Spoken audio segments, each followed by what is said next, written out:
शिशु बनी खेले जगनो स्वामी, पार्वती माता पोढ़ावे उठावे, धीरे धीरे मीठा मीठा गीत सुनावे, धीरे धीरे झूला झूलावे झूलावे, धीरे धीरे मीठा मीठा गीत सुनावे।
આમંત્રણકારના ઉપરના ભાગમાં લખેલો આ દોરો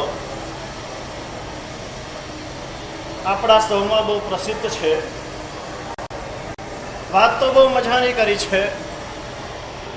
માતાને ઉદ્દેશીને વાત છે જનની. જનની અને જન્મભૂમિને બંનેને સરખું સ્થાન અહીં આપવામાં આવ્યું છે. જે રીતે જનનીની પૂજા થાય છે તે જ રીતે જન્મભૂમિની પણ પૂજા થાય છે. જનની પણ માતા છે ને જન્મભૂમિ પણ માતા છે. બંને માતા છે અને માતૃત્વ એ વિશિષ્ટ પ્રકારની શક્તિ છે.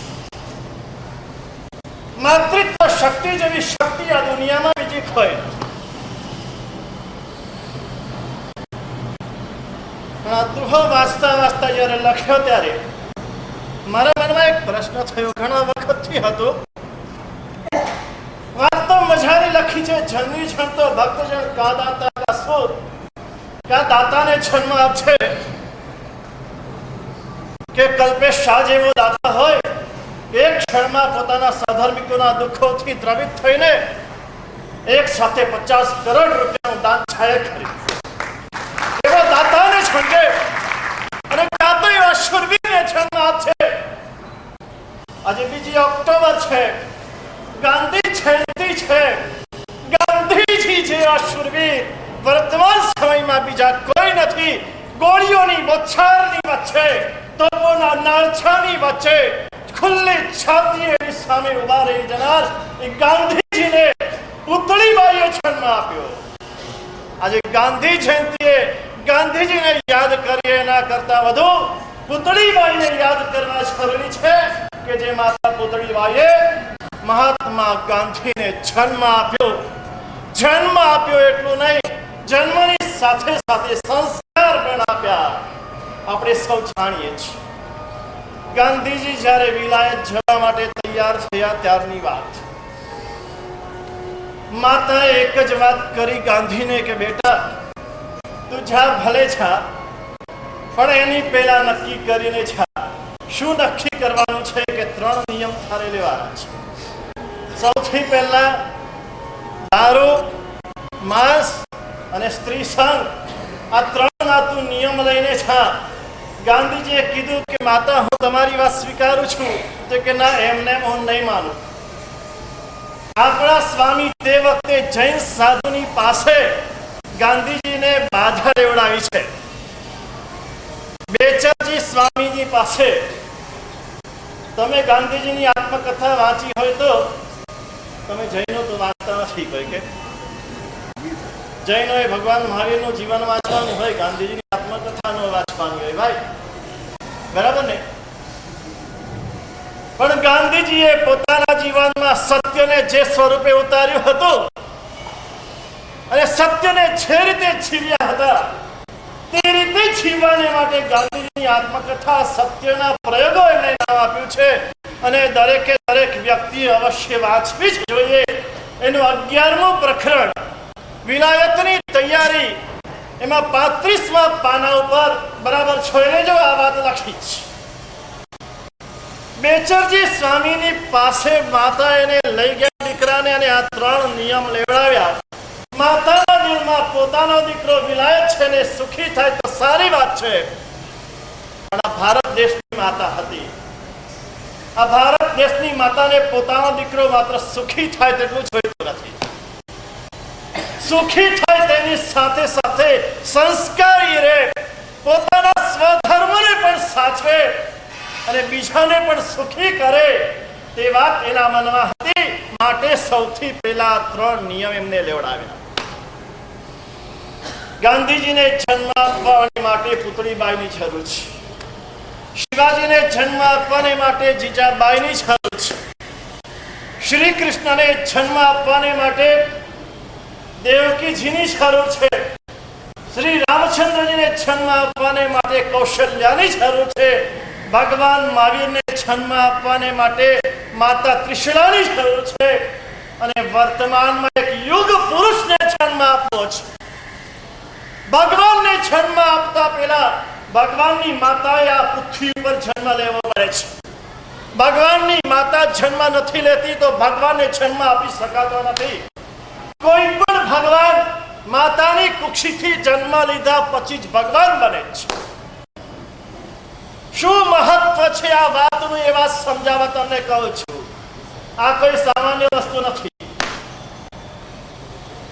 ભગવાનની પૂજા કરવી, સામાયિક કરવું, તપશ્ચર્યા કરવી, વ્રત કરવું, તપ કરવું, છપ કરવું, આ બધાથી બિલકુલ ઉતરતો આ ધર્મ નથી. સુધીર પટણી હું કહું છું, આ બધાથી બિલકુલ ઉતરતો આ ધર્મ નથી.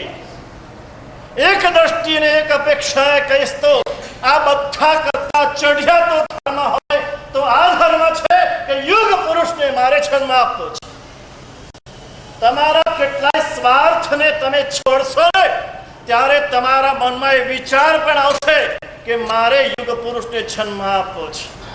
નહીતર સ્વાર્થી માતા પિતા એ વિચાર પણ નહીં કરી શકે. આપણે બધા જાણીએ છીએ કે આપણે સાધુ થાય એવું ઈચ્છીએ છીએ, સાધુ વધે તેવું ઈચ્છીએ છીએ, પણ કોણ સાધુ થાય તો કે પડોશીનો દીકરો સાધુ થાય તો આપણે એને પુષ્પથી વધારવાનું, પણ મારો દીકરો સાધુ થાય સંદેહ. આવો ભાવ આપણા હૃદયમાં ક્યારે પણ જન્મ્યો નથી. તેવી રીતે મારો દીકરો યુગ પુરુષ થાય તેવો વિચાર જન્માવાને માટે પણ એને એવી માથા બનવું પડે. આ કાર્ય કરવા પાછળનો મુખ્ય આશય અમારો આ છે.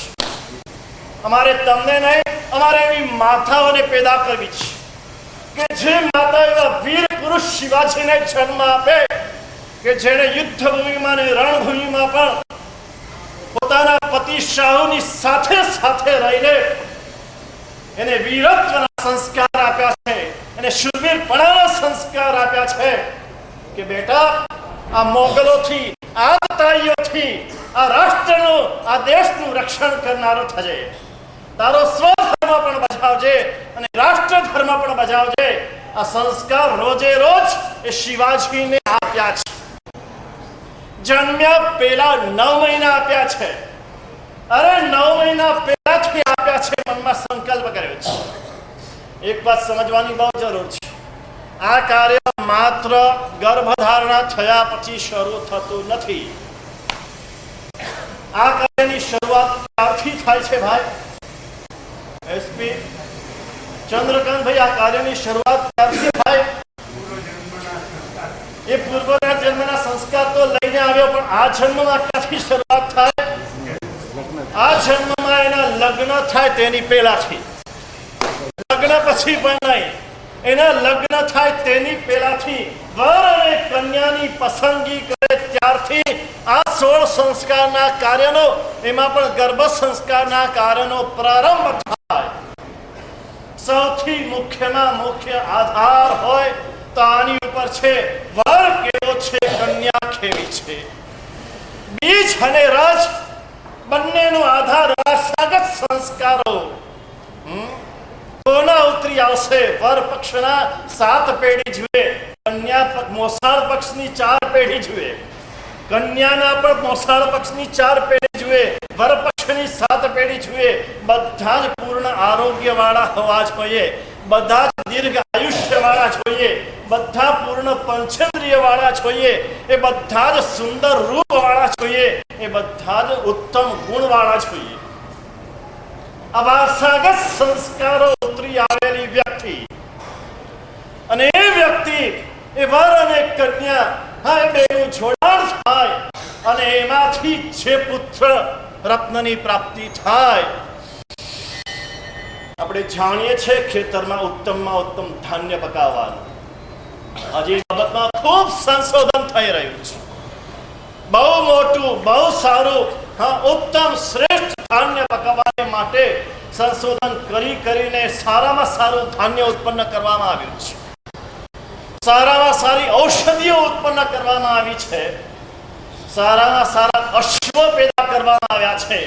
અશ્વની શુદ્ધ જાતિને માટે, શુદ્ધ જાતિનો અશ્વ, સામાન્ય એક અશ્વ છે અને એક અશ્વ શુદ્ધ જાતિનો છે, જેની 7 પેઢીથી એ બરાબર એનામાં ઉતરી આવેલું છે. તેવો અશ્વ મેળવવાની માટે 1 લાખ, 2 લાખ, 5 લાખ રૂપિયા વધારે ખર્ચવા પડે છે. અને એવા અશ્વને પણ મેળવે છે જે એ વિષયમાં જાણે છે, તેને ખબર છે કે ઉત્તમ જાતિના અશ્વની કેટલી કિંમત છે. જો ધાન્યની કિંમત છે, પશુની કિંમત છે, તમારા હીરામાં કેટલી કિંમત? આ બધા હીરાના વેપારી છે ને, હા, સારી ખાણનો હીરો. હમણાં પેલું આવ્યું છે બ્લડ ડાયમંડ, શું કહે છે? હા, બ્લડ ડાયમંડ અને પેલો ડાયમંડ. સારી ખાણના હીરાની કિંમત કેટલી? સારી ખાણના હીરાની પણ એક કિંમત છે કે આ ઉત્તમ ખાણનો ઉત્તમ હીરો છે. તો પછી એક હીરો આપણે જોઈએ છે, માનવ હીરો, એક માનવ રત્ન આપણે જોઈએ છે. એના માટે કેટલી મહેનત કરવી પડે, કેટલો પુરુષાર્થ કરવો પડે, કેટલી તૈયારી કરવી પડે. તમે તમારા સંસારની નાની નાની વાતમાં કેટલી બધી તૈયારી કરો છો. એક ઘર બનાવવાનું તો કેટલી તૈયારી ભાઈ. બંગલો બનાવ્યો ને સંદીપભાઈ, એની પહેલાથી કેટલી તમે બંગલા માટે તૈયારી કરી. ક્યાં ગયા નરેશભાઈ? હા, ગયા. ઘણા બધા કામ બીજા મૂકીને આવ્યા હોય. એક બંગલો બનાવવા માટે પહેલેથી જમીન જોઈએ, સારામાં સારી જમીન સારી જગ્યાએ જોઈએ. એ જમીનને પણ બરાબર શુદ્ધ કરે, બરાબર સાફ કરે, બરાબર સ્વચ્છ કરે. એનું પહેલેથી પ્લાનિંગ કરે કે મારો બંગલો કેવો હોવો જોઈએ, બહારથી કેવો હોવો જોઈએ, અંદરથી કેવો હોવો જોઈએ. એક બંગલો બનાવવા માટે કેટલા મહિનાનું, કેટલા વર્ષનું પ્લાનિંગ આપણે કરીએ. એક પ્રસંગ કોઈ કરવો છે, લગ્નનો પ્રસંગ કરવો છે, એક ધંધો કરવો છે, એક દુકાન કરવી છે, એક ઓફિસ કરવી છે, તો પણ કેટલું બધું પ્લાનિંગ કરીએ. એક બાળકને જન્મ આપવો છે, એના માટેનું પ્લાનિંગ કેટલું? એના માટેનું પ્લાનિંગ કેટલું? આપણા મગજના વિચારોને આપણે બદલવાની જરૂર છે. આપણે એમ માનીને બેઠા છીએ કે બાળક તો એક આડ પેદાશ છે, બાળક તો એક કુદરતી કર્મથી આવતું એક કાર્ય છે નહીં, બિલકુલ નહીં. જો એક ડોક્ટર બરાબર ડોક્ટરની ડિગ્રી ન મેળવી, યોગ્ય ડોક્ટર ન હોય ને ડોક્ટર બની જાય, શું થાય? કેટલું બધું નુકસાન એને પોતાને પણ થાય અને અનેક લોકોને નુકસાન કરનારો થાય. તો માતા પિતા બનવાની યોગ્યતા તમે મેળવી નથી ને માતા પિતા તમે બની જાઓ તો કેટલું નુકસાન થાય ખબર છે? એક જણે એનું ગણિત કર્યું, ગણિત કરતા કરતા કીધું કે એક માતા પિતા 2 સંતાનને જન્મ આપ્યા. આજે 2 ની પરંપરા ચાલુ છે. હા, 2 બસ. એની વાત અત્યારે નથી કરતો, 2 બસની વાત તમને આગળ જતા તમને પોતાને સમજાશે ત્યારે તમે સમજશો. પણ અત્યારે માત્ર 2 સંતાન જોઈએ છે. તો 2 સંતાને એક માતા પિતા જન્મ આપે, એ 2 સંતાન બબ્બે સંતાનને જન્મ આપે. એમ કરતા કરતા 40 વર્ષેની સંખ્યા ક્યાં પહોંચે? ક્યાં પહોંચે ભાઈ? 25-50 હજાર, લાખ, 2 લાખ, 5 લાખ. ગણિત કોનું સારું?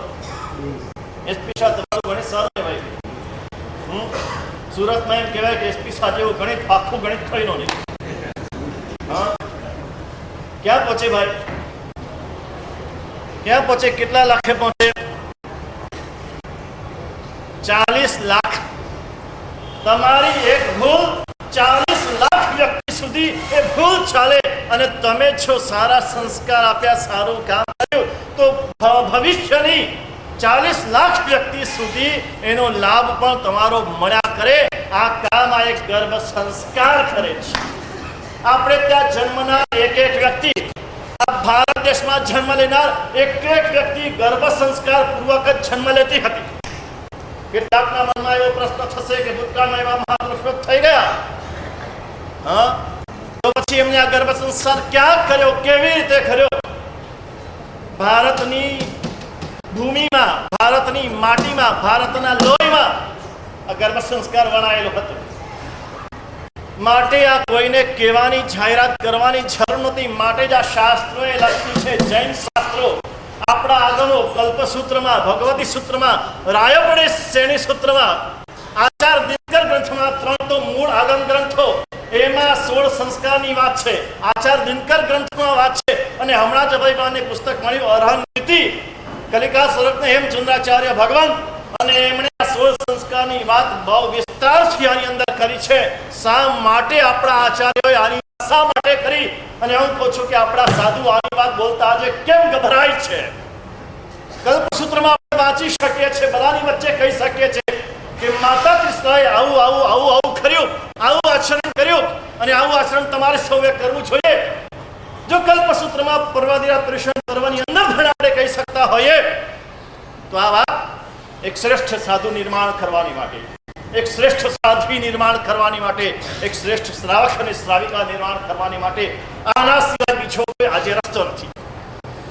અમારો તો આદર્શ એ છે, અમને સ્વપ્ન એ દેખાય છે કે આવતીકાલે એક શ્રેષ્ઠ માતા પિતા એવા બાળકને જન્મ આપશે કે જે બાળક જન્મશે ત્યારથી શ્રાવક હશે. જૈન નહીં, જન્મથી શ્રાવકના 12 વ્રત લઈને જન્મ્યો હશે.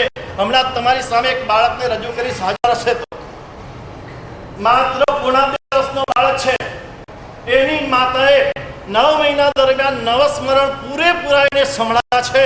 તો અત્યારે 2.5 વર્ષની ઉંમરે 9 સ્મરણમાંથી કોઈ પણ ગાથા તમે પૂછો, ગડગડા નૃત્ય મણિપુષ્પ વસમ ભો ભવ્યા શ્રુત વચનમ બોલે છે.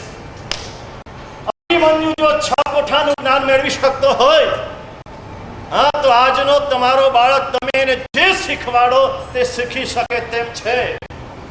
તમારે ઇજનેર, હા, તમે જો ડોક્ટર છો ને ડોક્ટરી જ્ઞાન આપવું છે એ શીખવાડો. તમે એન્જિનિયરિંગ છો ને એન્જિનિયરનું જ્ઞાન આપવું છે એ શીખવાડો. એક વિશ્વના સારા ગણિતમાં આગળ વધેલા વ્યક્તિની વાત મેં વાંચી કે એની માતા જ્યારે બાળક ગર્ભમાં હતો ત્યારે કોઈક જાતના ગણિતના કોયડામાં એટલું બધું એનું મન ગૂંચવાયેલું હતું. એ ગણિતનો કોયડો ઉકેલવામાં કેટલાય મહિના એના પસાર થયેલા. એના કારણે બાળક જન્મ્યો, ગણિતમાં એટલો બધો નિષ્ણાત થયો. આજે જ કુદરતી કેવો જોગાનું જોગ હોય છે. આજના દિવસે 2 ઓક્ટોબરે આપણે આ વિષય લઈને બેઠા છીએ, પ્રારંભ કરીએ છીએ.